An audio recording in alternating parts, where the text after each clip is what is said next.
আমরা হরিকথা প্রসঙ্গে শ্রবণ করিব শ্রী শ্রী গিরিরাজ পরিক্রমা সম্বন্ধে। এই যে গিরিরাজ তাহার কয়েকটি নামে পরিচিত। কেহ বলেন গিরিরাজ, কেহ বলেন গিরিধারী, কেহ বলে গোবর্ধন, কেহ বলেন গিরিরাজ শিলা। এই যে গিরি গোবর্ধন, আমাদের এই গিরিরাজের বৃন্দাবনে কি করে উৎপত্তি হলো এবং কি মহিমা। সর্বপ্রথমে এই গিরিরাজ ছিলেন গোলকে। শ্রী রাধারানীর কৃপায় শ্রীকৃষ্ণ তাহাকে আনয়ন করেন গোলকে, এই পৃথিবীতে।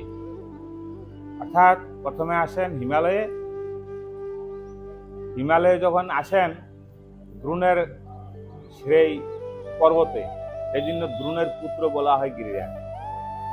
একদা পুলস্ত্য ঋষি ভ্রমণ করতে করতে সেখানে গমন করেন। তাহাকে দেখে খুব প্রসন্ন হয়, তথায় বসে ভজন করবেন বলে তিনি তাহার নিজ ধামে কাশী ধামে নিয়ে আসার চেষ্টা করেছিলেন পুলস্ত্য ঋষি। তখন তাহাকে বলেছিলেন যে আমি যেতে পারি, তবে একটা সংকল্প আছে, যদি আমাকে রাস্তায় কোথাও রাখো তাহলে আমি সেখান থেকে কোথাও গমন করিব না। সেই জন্য এই বৃন্দাবনের উপর দিয়ে যখন গমন করেন, সংক্ষেপে আলোচনা হচ্ছে, তখন তিনি এই স্থানে তাহাকে রেখে তিনি শৌচাদি কর্ম করে ধ্যান করে অতঃপর উত্তোলন করেন। সেই জন্য তিনি আর উঠাইতে পারেন নাই, যার জন্য গিরিরাজ এই স্থানে অবস্থিত থাকে। তখন পুলস্ত্য ঋষি মনের দুঃখে তাহাকে অভিশাপ দেয় যে তুমি ছলনা করেছ আমার সঙ্গে, সেজন্য তুমি তিলে তিলে ক্ষয় হয়ে যাবে। সেইভাবে গিরিরাজ বর্তমানেও দর্শনীয়। এখন এই যে গিরিরাজের বিশেষ মহিমা হলো শ্রীকৃষ্ণ গিরিরাজকে ধারণ করেছিলেন, সেই জন্য তাহার আরেক নাম গিরিধারী। আমরা যে পূজা করি, আমরা পূজা করি গিরিধারী। আর এই যে পর্বতরূপে আছেন তিনি হলেন গিরিরাজ।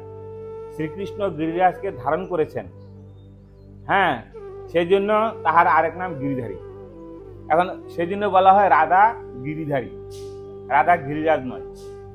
এখন আমরা পূজাটা কি করে আমরা প্রাপ্ত হয়েছি, এই গিরিরাজের গর্গ সংহিতা গ্রন্থ অনুসারে আছে, যাহারা গিরিরাজের আনয়ন করে পূজা করবেন তাহার সমপরিমাণে স্বর্ণ রেখে তাহাকে আনয়ন করতে হয় এবং তাহাকে সংস্কার করাইয়ে তারপরে পূজা চালু করতে হয়। পূজা চালু হলে তাহাকে আর বন্ধ করা যায় না। আর গিরিরাজ যদি ব্রজের যে কোনো স্থানে থাকে তাহাতে কোনো দোষ নাই, পূজা হলেও কোনো দোষ নাই, না হলেও কোনো দোষ নাই। এই গিরিরাজের কে পূজা সর্বপ্রথম কে চালু করেন? ভগবান শ্রীকৃষ্ণ। শ্রীকৃষ্ণ একদিন গিরিরাজে যে তাহার এত কৃপা, এত শক্তি, তাহা দেখালেন নন্দ যশোদাদি তাহাদের মাধ্যমে। নন্দ বাবা ব্রজে রাজা, তিনি 84 ক্রোশ ব্রজমণ্ডলের রাজা ছিলেন। তিনি ব্রজে যাহাতে শস্যাদি হয় সেই জন্য গিরিরাজের পূজা জানতেন না, তিনি করতেন ইন্দ্রদেবের পূজা। কেননা বর্ষা হইলেই শস্যাদি বৃদ্ধি হবে, গোবৎস পালন হবে, সেই জন্য তিনি ইন্দ্রের পূজা করতেন। শ্রীকৃষ্ণ যখন বুঝিয়ে বললেন যে তোমরা যদি গিরিরাজের পূজা করো তাহলে সমস্ত দেবতায় সকলে সন্তুষ্ট হবে, তখন কৃষ্ণের আজ্ঞা অনুসারে তিনি সকলে মিলে এই গিরিরাজের পূজা আরম্ভ করতে লাগলেন। তাহাতে ইন্দ্রদেব ক্রুদ্ধ হয়ে বর্ষা বৃষ্টি করতে থাকেন। প্রায় 7 দিন বৃষ্টির পরে তিনি পরাস্ত হয়ে সেই শ্রীকৃষ্ণের চরণে ভগবান গানে স্তুতি করেন। এই যে কৃষ্ণ স্বয়ং পরিক্রমা দিয়েছেন, সকলকে পরিক্রমা করাইয়াছেন শ্রীমদ্ ভাগবত অনুসারে, সেই জন্য আমরা সকলে পরিক্রমা দিয়ে থাকি। আরেকটা বিশেষ প্রসঙ্গ হইল, আমাদের গোস্বামীগণ যখন ব্রজে আগমন করেন বিভিন্ন লুপ্ত তীর্থ উদ্ধার করেন, সেই সময় এই গিরিরাজকে তিনি সেই সেবা পূজার জন্য ব্যবস্থা করেছিলেন এবং এই গিরিরাজের পরিক্রমা পদ্ধতি তিনিও করেছিলেন, আমাদের গোস্বামীগণ করেছিলেন, সেজন্য আমরা করে থাকি। আমাদের সনাতন গোস্বামীপাদ যখন গোবর্ধনের চক্রচিত্তে চাকলেশ্বরে থেকে ভজন করতেন তখন গিরিরাজ পরিক্রমা দিতেন। বৃদ্ধ অবস্থায় যখন গিরিরাজ পরিক্রমা দিতে অসমর্থ হয় তখন সেই স্বয়ং ভগবান শ্রীকৃষ্ণ নিজের পাদুকা গিরিরাজ শিলা এনে তাহাকে বললেন যে তুমি এইটাকে 4 বার পরিক্রমা দিলে তোমার গিরিরাজ পরিক্রমা পূর্ণ হবে। সেই জন্য তিনি সেইটাকে পরিক্রমা দিয়েছিলেন তুলসী বেদির পাশে রেখে। সেই ইয়েতে সেই জন্য আমাদের এই গিরিরাজকে পরিক্রমা এবং পূজা করে থাকি। সেই শিলা বর্তমানে বৃন্দাবনস্থ রাধা দামোদর মন্দিরে দর্শনীয়। সেই জন্য বৈষ্ণবগণ সেখানে গিয়ে 4 বার পরিক্রমা করিয়া থাকেন। এই যে গিরিরাজের উৎপত্তি, গিরিরাজের মহিমা বলা হইলো, এখন গিরিরাজের পরিক্রমা বলা হইলো। এখন আমরা গিরিরাজকে সংক্ষেপে ঘরে বসে কি করে পরিক্রমা দিতে পারবো স্মরণের মাধ্যমে, তাহার সম্বন্ধে আলোচনা হচ্ছে। এই গিরিরাজের নিয়ম হইল সপ্তকুশ গিরিরাজ 21 কিলোমিটার। যে স্থান হইতে আরম্ভ করবেন সেই স্থানে তিনি সমাপ্ত করবেন। এই গিরিরাজ পরিক্রমাকে কেহ দণ্ডবতী দিয়ে করে, কেহ 108টা দণ্ডবতী যায়, কেহ একটা দণ্ডবতী যায়। এইভাবে অনেক দণ্ডবতীর ব্যবস্থা আছে। কেহ দুগ্ধ ধারা দিয়ে দেয়, দুধের ধারা দিয়ে সম্পূর্ণ করেন 7 পুরুষ গিরিরাজ, তাহাতে প্রায় 1.5 মণ দুধ লাগে। ইহা ছাড়া কেহ কেহ হরিনাম কীর্তনের মাধ্যমে পরিক্রমা করেন, কেহ মালা জপ করেন, কেহ বিভিন্ন প্রকার নৃত্য গীতের মাধ্যমে পরিক্রমা সমাপ্ত করেন। কেহ একটি পরিক্রমা দেন, কেহ 2টি বা 3টিও বর্তমানে দেখা যায় পরিক্রমা করিয়া থাকেন। এই যে গিরিরাজের পরিক্রমা আমরা যে স্থানে হইতে আরম্ভ করিব সেই স্থানে সমাপ্ত করিব। এবং গিরিরাজের উত্তর দিকে আছে আমাদের রাধাকুণ্ড, আর দক্ষিণ দিকে আছে পুসুরি গ্রাম, মধ্যস্থলে আছে গোবর্ধন গ্রাম। এখন আমরা মনে করো রাধাকুণ্ড স্থিত শ্রী রঘুনাথ দাস গোস্বামী পাদের গদ্দি, সেই স্থান হইতে আরম্ভ করি সমাধিস্থান। কথা হইতে আমরা ক্রমে আইলাম জগন্নাথ মন্দির এই স্থানে, কথা হইতে ললিতাকুণ্ড, তথা হইতে আমরা সে গুপকুয়া হয়ে আমরা ক্রমশ মহাপ্রভুর বুঝক, তথা হইতে কুণ্ডেশ্বর মহাদেব, তথা হইতে আমরা ক্রমে গমন করিব দেবী মন্দির। দেবী মন্দির হয়ে আমরা চলে যাব কুসুম সরোবরে। রাধারানী সেই স্থানে কুসুম পুষ্প চয়ন করিয়াছিলেন শ্রীকৃষ্ণের সেবার নিমিত্ত, সেজন্য তাহার নাম হয় কুসুম সরোবর। তথা হইতে আমরা যাব নারদকুণ্ড। নারদ ঋষি যে স্থানে ভজন করে কৃষ্ণের সেই কৃপা লাভ করেছিলেন। তথা হইতে আমরা যাব গোয়াল পোখরা, যে স্থানে শ্রীকৃষ্ণ সখাগণের সহিত এই গিরিরাজের তটে গোবৎস চারণ করিয়াছিলেন, এবং সেই স্থানে একটি কুণ্ড আছে, সেজন্য তাহার নাম গোয়াল পোখরা মানে পুকুর। সেইখানে সকলে মিলে জলপান সুমিষ্ট জলপান করিয়াছিলেন। তাহার পাশে আছে শ্যামকুটির, যে স্থানে শ্রীকৃষ্ণ রাধারানীর সহিত সেই রাস আদি লীলা করিয়াছিলেন। কথা হইতে আমরা যাব কিলুল কুণ্ড, কিলুল ভগবান, কিলুল তীর্থ তথা দর্শন করে আমার গোবর্ধনে আছে মানসী গঙ্গা, যে স্থানে শ্রীকৃষ্ণের মন হইতে গঙ্গার সৃষ্টি, তাহার নাম হয় মানসী গঙ্গা। এই মানসী গঙ্গায় রাধারানী নৌকা বিহার লীলা করিয়াছেন। এই মানসী গঙ্গার উৎপত্তি হইল একদা নন্দ যশোদাদি সকলে চিন্তা করলেন আমরা তীর্থে যাব, গঙ্গায় স্নান করতে যাব। প্রতি বছর গঙ্গা স্নান হয়। তখন কৃষ্ণ ব্রজে মধ্যে সমস্ত তীর্থ আছে, তাহা প্রকট করার জন্য, দর্শন করানোর জন্য এই স্থানে তিনি সেই গঙ্গা দেবীকে আনয়ন করেন, মনে স্মরণ করে, সেই জন্য নাম হয় মানসী গঙ্গা। সকলে তাহা দর্শন করে এই স্থানে স্নান করেন, সেইভাবে পূর্ণ ফল লাভ করেন। সেই জন্য অদ্যাবধি বৈষ্ণবগণ সেই স্থানে স্নান করে সেই গঙ্গা তীর্থের যে ফল, সেই ফল লাভ করিয়া থাকেন। এখন এই মানসী গঙ্গা হইতে আমরা ক্রমে যাব ঋণমোচন পাপমোচন কুণ্ড, যে স্থানে স্নান করলে ঋণ পাপ হইতে মুক্ত হওয়া যায়। তাহার পাশে আছে আমাদের দানঘাটি দানবিহারী মন্দির। সেই দানবিহারী মন্দিরে যাহারা গমন করেন সেই স্থানে কিছু দান দিয়ে থাকেন, কেউ ফুলতুলসী দিয়ে থাকেন, কেউ ধন দৌলত দিয়ে থাকেন। কেননা শ্রীকৃষ্ণ সেই স্থানে রাধারানীর নিকট হইতে দান গ্রহণ করিয়াছিলেন। অর্থাৎ রাধারানী যখন একদা সেই দধি মাখন নিয়ে পূজা করতে আসছিলেন, তখন কৃষ্ণ দানই সেজে দাঁড়িয়েছিলেন। কৃষ্ণ বলছেন আমাকে দান দিয়ে যাও। সখাগণকে নিয়ে সেখানে যখন দাঁড়ালেন, রাধারানী সখীগণ বললেন এখানে কি দানের ব্যবস্থা, তো ব্রজে কিছু জানি না। তখন কৃষ্ণ বললেন যে আমাদের দান দাও, স্বর্ণ অলঙ্কার আদি ইত্যাদি। ক্রমে ক্রমে তাহারা রাধারানীকে যৌতুক চেয়েছিলেন। অতঃপর সকলে মিলে যখন কৃষ্ণের এই ছলনা বুঝতে পারলেন, তখন কি করলেন, সকলে মিলে শ্রীকৃষ্ণকে সিংহাসনে বসাইয়ে সে ভোজন করালেন, এবং যুগল রূপে সকলে আরতি কীর্তন আদি করিয়াছিলেন। এই যে দানঘাটি দানবিহারী মন্দির, আমরা তথা হইতে ক্রমে চলিয়া যাইব আনুর গ্রাম। আনুর গ্রাম গোবিন্দকুণ্ড। আনুর গ্রাম শ্রীকৃষ্ণ যতুপুরাতে যখন সেই গিরিরাজকে জ্যোতিরূপে দর্শন করাইছিলেন। সেই স্থানে অন্নকূট মহোৎসব করাইছিলেন মাধবেন্দ্র পুরী গোস্বামীপাদ। গিরিরাজকে প্রকট করে সেই গিরিরাজকে প্রকট করেছিলেন সেই জ্যোতিপুরাতে এবং এই আনুর গ্রামে কথা হইতে নিয়ে যায় পর্বতের উপরে জ্যোতিপুরাতে। সেইখানে যখন গিরিরাজকে পর্বতের উপরে স্থাপন করে ৬৪ মহন্তের ভোগ লাগানো হয়, তখন তিনি ব্রজবাসীকে সকলকে সেই গিরিরাজে গিরিধারী যে সাক্ষাৎ ভগবান তাহা প্রমাণের জন্য সকলকে সেই স্বরূপে দর্শন দান করাইছিলেন। সেই জন্য শ্রীনাথজি গিরিধারী সকলে বলিয়া থাকেন। এবং ভক্তদের প্রদত্ত দ্রব্য যে গ্রহণ করেন তাহার এই প্রমাণের জন্য কৃষ্ণ সকলের নিকট হইতে ভোগ প্রসাদ যত এনেছিল সমস্ত প্রসাদ পাওয়ার পরও বলেছিল অর লাও, অর দাও, অর লাও, অর দাও। সেই জন্য তাহার নাম হয় আনুর গ্রাম। হ্যাঁ, শ্রীকৃষ্ণ নিজে হস্ত প্রসারণ করে সেই স্থান থেকে দধি মাখন এনে ভোজন করেছিলেন। তাহার পরেই সেই স্থানে আছে আমাদের মাধবেন্দ্র গোস্বামীপাদের প্রকটিত শ্রীনাথজির স্থান, প্রকটস্থল। তিনি গোবিন্দকুণ্ডে ভজন করিতেন। তিনি ছিলেন নিষ্কিঞ্চন বৈষ্ণব। তিনি কাহার নিকটে যাচনা করতেন না। তিনি অযাচিত বৃত্তি ছিলেন। তিনি গোবিন্দকুণ্ডের তটে ভজন করছেন। ব্রজে এসে তিনি বিভিন্ন ভারতের বিভিন্ন তীর্থে ভ্রমণ করতেন। তিনি এই স্থানে এসে যখন ভজন করেন তখন শ্রীকৃষ্ণ তাহাকে সেই 3 দিন অনাহার দেখে স্বয়ং সেই দধির এই ভাণ্ড এনে কৃষ্ণের নিকটে দিয়ে যায়। বললেন যে এই যে ক্ষীর তুমি তাহা গ্রহণ করো, আমি পরে এসে নিয়ে যাব। তিনি সেই ক্ষীর খেয়ে সেই প্রেমে অজ্ঞান অচেতন হয়ে যায়। অতঃপর যখন জ্ঞান ফিরে আসে তখন তিনি চিন্তা করলেন এ সাক্ষাৎ ভগবানের কৃপা করুণা। এবং তিনি বলেছিলেন যে গোয়ালবাল রূপে যখন আসছিলেন বলেছিলেন যে তুমি কেন মাদু করে খাও না?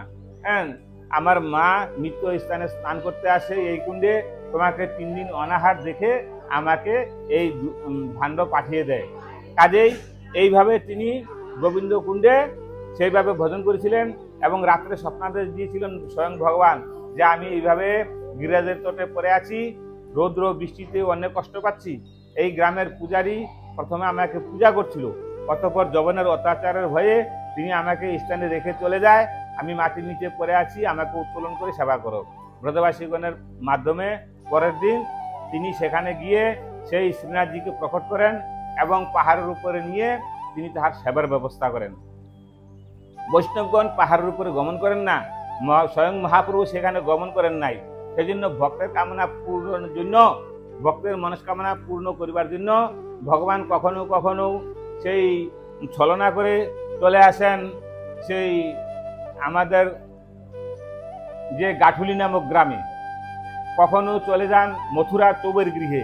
এইভাবে ভক্তদের সনাতন গোস্বামীকে দেখা করাইছিলেন সেই মথুরাতে, মহাপ্রভুকে দেখাইছিলেন গাঠুলি গ্রামে। সেই জন্য যাহারা শ্রীনাথজিকে দর্শন করতে চায় তাদের মনস্কামনা পুরার জন্য তিনি সাক্ষাৎ রূপে নিজে নেমে আসেন। বর্তমানে সেই শ্রীনাথজি জয়পুরে অবস্থিত। যাহারা সাক্ষাৎ সেইভাবে দর্শন করতে চায় সেই স্থানে গিয়ে গমন করে থাকেন। আর যাহারা এই গিরিধারী গিরিরাজ শিলা এই তিনি এই স্থানে বিরাজিত, সেই জন্য জ্যোতিপুরাতে যে মুখারবিন্দ আছে সেই স্থানে সেই গিরিধারী শিলাকে দর্শন করে থাকেন।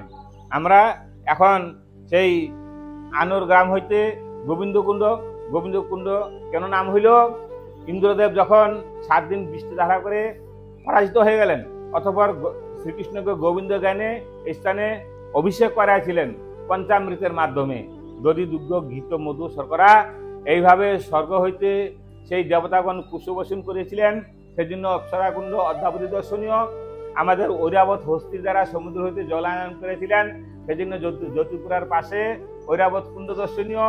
আমাদের সেই সুরভি গাভীর দ্বারা সেই দুগ্ধ আনয়ন করে স্নান করাইছিলেন, সেই সুরভি কুণ্ড অদ্যাবধি সে জ্যোতিপুরার পাশে দর্শনীয়। এইভাবে শ্রীকৃষ্ণের লীলাস্থান অদ্যাবধি দর্শনীয়। আমরা এখন সেই গোবিন্দকুণ্ড হইতে ক্রমে চলে যাব পুছুরি নামক গ্রামে। পুছুরি কেন নাম হইল? পুচ্ছ অর্থাৎ লেজ, চরণ।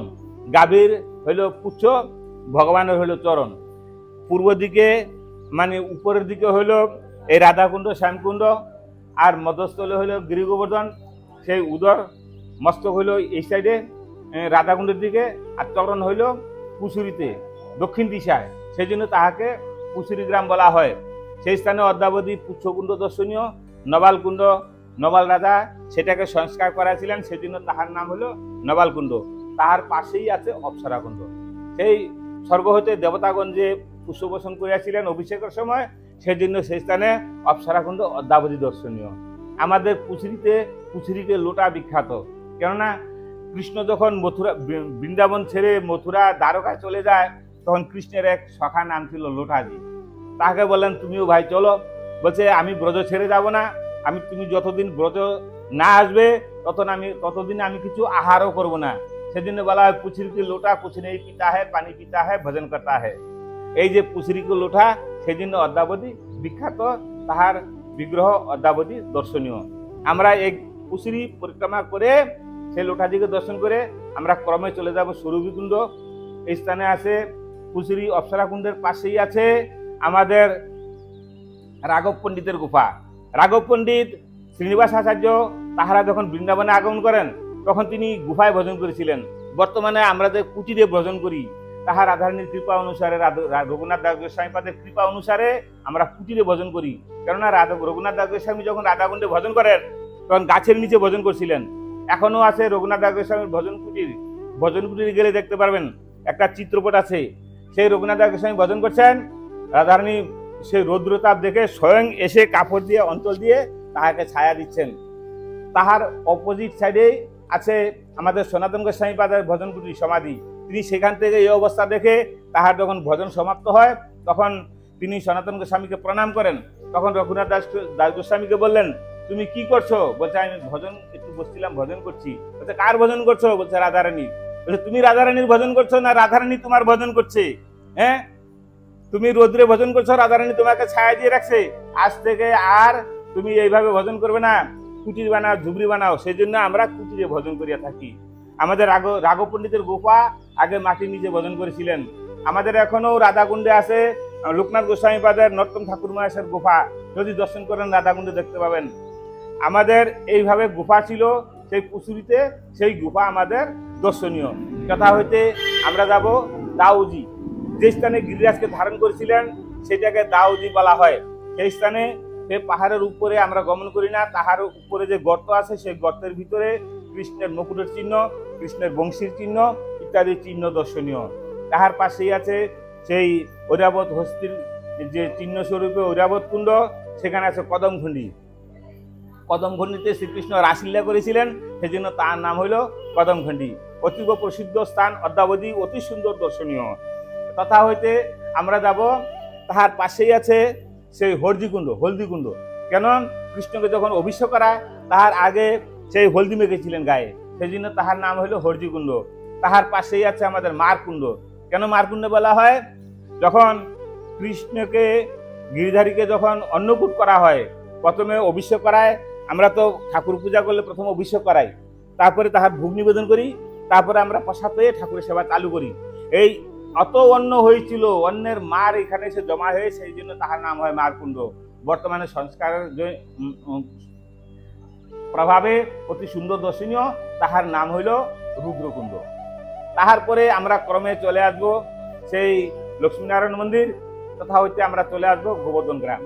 গোবর্ধন গ্রামে মানসিক ঘাট পার হয়ে আমরা ক্রমে চলে আসবো সেই উদ্ধবকুণ্ড। হ্যাঁ, সেই তথায় উদ্ধবজির ভজনস্থলী দর্শন করে তিনি এই স্থানে এসে ভজন করে সাধন সিদ্ধি লাভ করেছিলেন, সেজন্য তাহার নাম হলো উদ্ধবকুণ্ড। তথা হইতে আমরা চলে আসবো ক্রমে রাধাকুণ্ডের অন্তর্গত মাল্যহারী কুণ্ড। যে স্থানে রাধারানী মালা গ্রন্থন করেছিলেন তাহার নাম হলো মাল্যহারী কুণ্ড। তাহার পাশে আমাদের আছে শিবঘর নামক স্থান, অতীব প্রসিদ্ধ। কেননা এই স্থানে সেই একটি আমাদের যাকে শিয়াল বলা হয়, শৃগাল, তাহা দেহ রক্ষার পরে রাধারানীর চরণ সেবা লাভ করেছিলেন। সেই জন্য তাহাকে সেই শৃগাল যদি রাধারানীর চরণ সেবা প্রাপ্ত হয়, কাজে আমরাও যেন তাহার চরণ সেবা প্রাপ্ত হই, সেজন্য বৈষ্ণবগণ, ব্রজবাসীগণ সকলের দেহকে সেইখানে সৎকার করা হয়। সেই শিবঘর অদ্যাবধি দর্শনীয়। সেই শিবঘরের পরে আমরা ক্রমে চলে আসবো রাধাকুণ্ডে শ্রী শ্রী রঘুনাথ দাস গোস্বামী পাদের সমাধি মন্দির, ভজনস্থল, যে স্থান থেকে আমরা পরিক্রমা আরম্ভ করিয়াছি। স্থানে আগমন করে আমরা হরিনাম কীর্তন করে ঠাকুরের চরণে প্রণাম জানাবো। বিশেষ কথা হলো পরিক্রমার প্রারম্ভে একবার প্রণাম করতে হয়, সমাপ্তে একবার প্রণাম করতে হয়। প্রারম্ভে বলতে হবে, হে প্রভু, আমার যদি কোথাও ভুল ত্রুটি হয়ে থাকে পরিক্রমা করার সময় তুমি তাহা ক্ষমা করে দিও। আর যখন পরিক্রমা পুরা করে আসবে তখন বলবে, হে প্রভু, যদি আমার কোথাও ভুল ত্রুটি হয়ে থাকে পরিক্রমা করার সময় তাহলে তুমি আমাকে ক্ষমা করে দিও। এইভাবে গিরিরাজ পরিক্রমা মনে মনে স্মরণ করে সমাপ্ত করিব, এই কামনা রেখে যাতে গিরিরাজ আমাদের তাহার চরণে স্থান দেয়। নিতাই গৌর হরি বল। জয় জয় শ্রী রাধে।